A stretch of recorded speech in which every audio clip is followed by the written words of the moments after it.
So I'll quickly try to finish this off in 5 minutes. I'm going to talk about some recent advances in Corneal cross-linking, and I have no financial interest.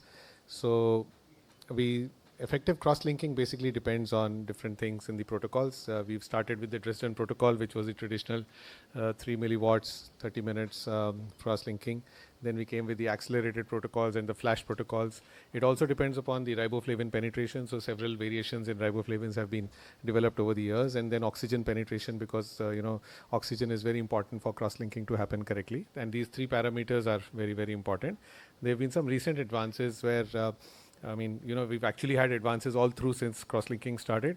We started with the Dresden, then we came to the accelerated, then also to the transepithelial cross-linking. So there's been continuous versus pulse delivery of UVA lights. There's been supplemental oxygen, which has been tried with oxygen tents, because that was thought to improve cross-linking. Then it could be a broad-based UVA versus customized CXL, where you have a focused beam of UV light. You could have adapted fluence, which is currently what we are using for thin corneas. And then, of course, the contact lens assisted and the smile lenticule assisted CXLs. Vitamin E, TPGS, riboflavin epithelium on CXL has been developed in the US. And then combined procedures with cross-linking, just like with PRK or with treating for corneal infections, etc. And of late, there was a new device which was introduced, which has introduced the slit lamp assisted CXL as well by Farhad Afezi. So the accelerated CXL basically is based on the Bunsen and Roscoe law of reciprocity, and basically you can increase the power and then decrease the time, which would still give you the same outcome. And different protocols were tried. For example, the 9 milliwatts for 10 minutes, the 18 milliwatts, and even the 32 milliwatts, which is basically the flash protocol. And this is how it stands. You could decrease the duration by increasing the energy. And theoretically, you could go to this level where you would have like 90 milliwatts and just for 1 minute. But then, with studies, we found that, these lower ones don't really work so well. The best ones which work are, of course, the Dresden protocol. But then the 9 milliwatts for 10 minutes seems to work best, or the 18 milliwatts for 5 minutes tends to work best. The pulsed protocols were introduced basically to see that if we could have supplemental intrastromal oxygen which gets depleted with cross-linking, so allowing time for the oxygen replenishment was thought to improve cross-linking effect. And so the pulsed cross-linking started, and we also used it for a few months, and realized that it increases the time taken for the cross-linking, because it will go on and off for like 1:1 ratio. So it increases your duration by almost double. But it doesn't really translate into any benefit, because in that short time the oxygen doesn't really get supplemented. So most places have stopped doing pulsed protocols, and it's not really much in use now. So the other things that were tried were like the oxygen supplementation, as you can see here, specially designed masks which were used for percolating oxygen. And these were attempted, and a lot of places use these. Again, it was something which was tried over a period of time and reported, but is not much in use even today. Lot of new developments on customization of cross-linking has been developed, including customized epithelium removal and customized cross-linking of areas of the cone which are decentered. So the idea was that you can actually have different energies being delivered in different areas. You need maximum energy on the cone and lesser energies in the periphery. So the customized CXLs were done, and the greater efficacy of smaller diameter cone-centric treatments for the reduction of corneal curvature and higher order aberrations. In fact, this was also tried for correcting refractive errors, and they've actually tried to do this kind of a customized CXL for correction of small refractive errors by focusing the cross-linking effect over a very small zone where they wanted more result. Susan Jacob et al. Have published on contact lens assisted CA-CXL for thinner corneas, basically to increase the corneal thickness artificially using a contact lens which transmits UV light continuously, as you can see in this lower picture over there. So essentially, you first soak the cornea in a riboflavin, and then you put in a contact lens, and then you do the UVA. And this was extensively studied. We also did studies with the contact lens assisted CXL techniques. However, the cross-linking effect tends to be much less with the contact lens in place. So you're not really achieving as good cross-linking as you would want to achieve with those.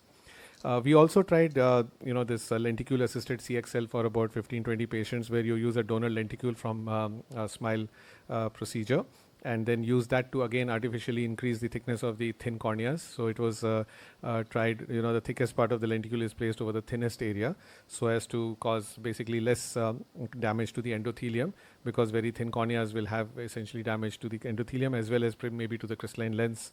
So this would achieve that benefit.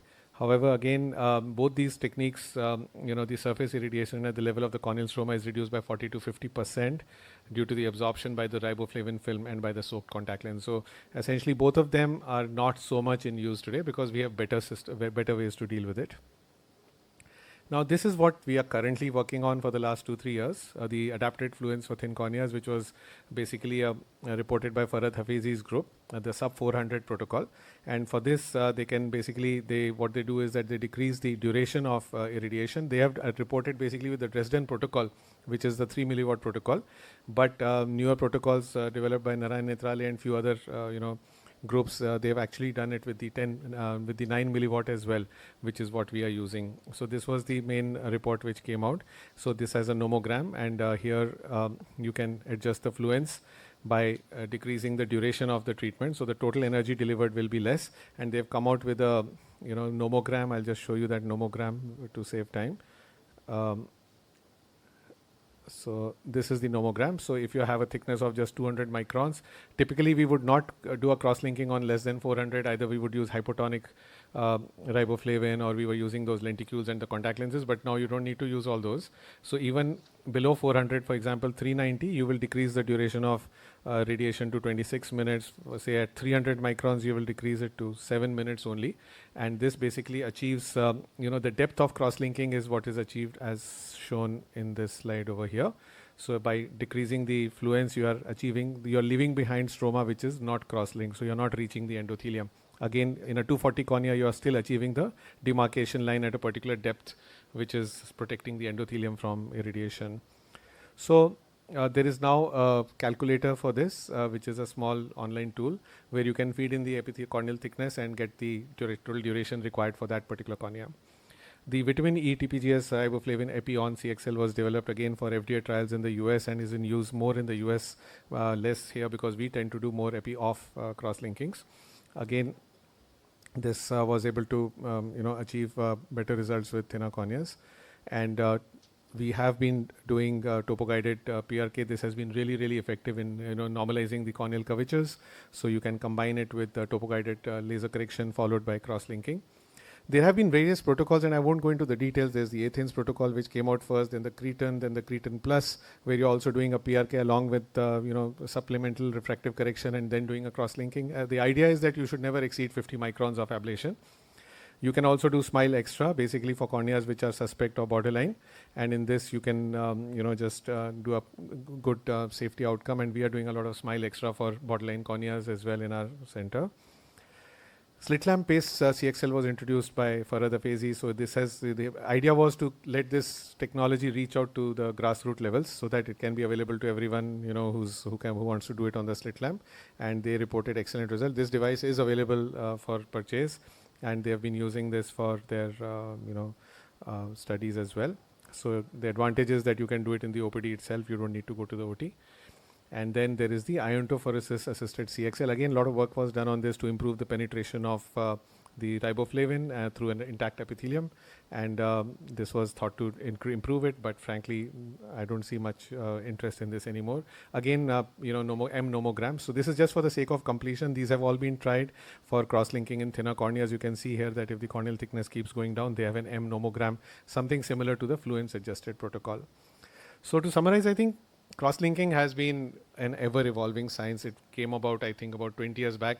And, here we are in the UK session. So for those of us who may not remember, the first corneal cross-linking procedure in India was done in a UK SOS conference in a live surgery by Hans Peter Rizelli in ONGC hospital when he visited. And that was one patient was Dr. Arora's patient and one was mine. They were the first two patients in India to get a cross-linking done. Yes, and that was way back in, I think, 2005, 2003 or 4, I'm not sure. So he brought his cross-linking machine in his briefcase because it was not available in India. So he came in from Switzerland. I had met him actually in a meeting in Europe, and I'd convinced him to come for live surgery in our Uttarakhand conference, and that's how those first two cases. And one of those patients is still in follow-up with me, and he continues to flatten. See, we used to do Dresden protocols at that time. His steepest K went down from 62 to just about 48 or 49 now. He's been flattening for the last 15, 17 years on each visit that he comes.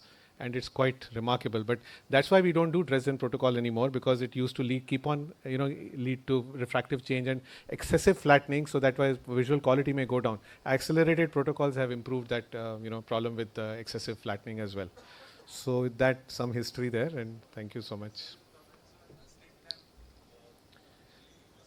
So I'm not very excited about it, frankly, because one thing is that the patient will not be as stable, asking the patient, and, they've developed it basically with the Dresden protocol. So they want to do 3 milliwatts for 30 minutes. I can't imagine my patient sitting, on the slit lamp like that, maybe, with a neck problem and whatever, and, doing 30 minutes or even 10 minutes, you expect the patient to keep looking straight. Now, lying down position, according to me, is much easier, and they're just lying down and looking at a fixation light above, and you have you have a tracker now.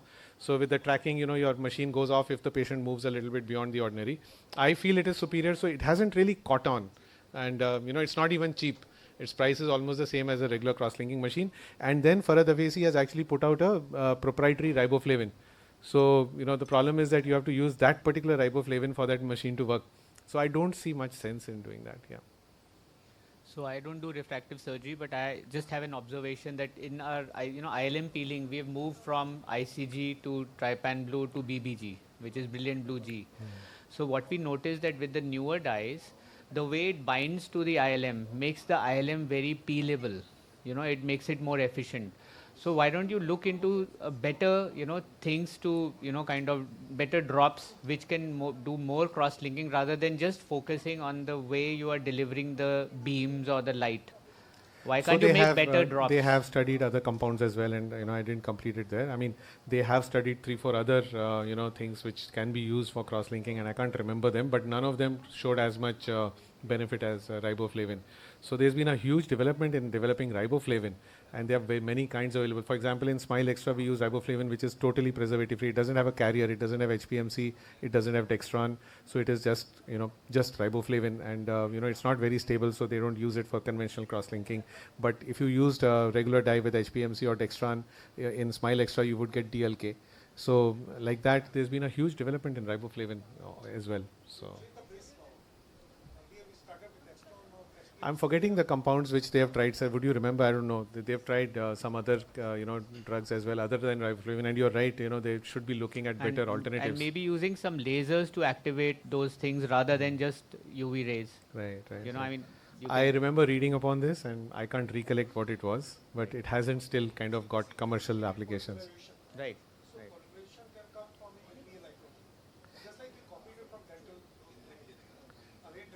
They do the same. In fact, today, sir, there was an amazing lecture by Dr. Prema Padmanabhan in the award session, and she spoke about where this cross-linking idea came from.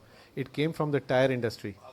They were the first ones in 1847 or something who started polymerizing with cross-linking for repairing tires and making the tire structure stronger, the rubber. Annealing of the tires. Right. So this whole thing originated from the tire industry, and they are working, the Shankar Netralaya group is working with JK Tires, and they are working on newer protocols for cross-linking in collaboration with industry. And they have, she told quite a few new things today, which was quite fantastic.